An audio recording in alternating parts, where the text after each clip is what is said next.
Jon Hendricks, a great jazz singer and vocalist and lyricist, wrote a one-word poem about jazz. It's listen, with an exclamation point.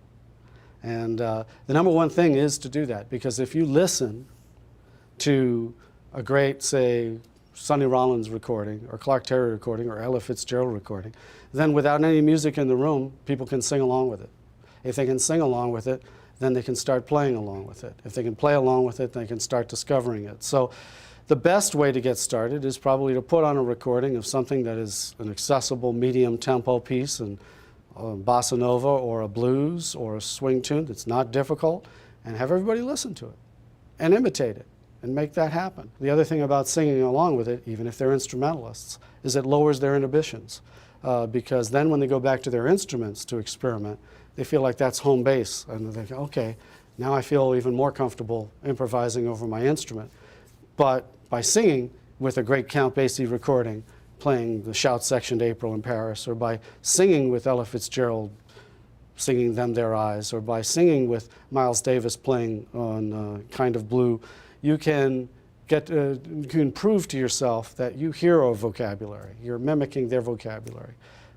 We learn our language, most of us English, from our parents and our friends. We didn't learn it from a book or a CD-ROM or an encyclopedia in the crib. You have to learn jazz from your parents. You have to listen to it and imitate them just like you imitated your family when you were young. And when that happens, then everything else can follow without the kind of pressure that comes from kind of an expectation that until you have these 6 or 12 scales down in all keys, you don't have a license to improvise. That puts a lot of pressure on people that they don't need in order to express and be creative. The number one thing that a student or a director needs to improvise is to know how they feel about improvising, and therefore what they want to express. And you can't get that out of a scale. You have to get that out of an experiment. And singing along is that great experiment. Can you improvise with singing right now? Sure.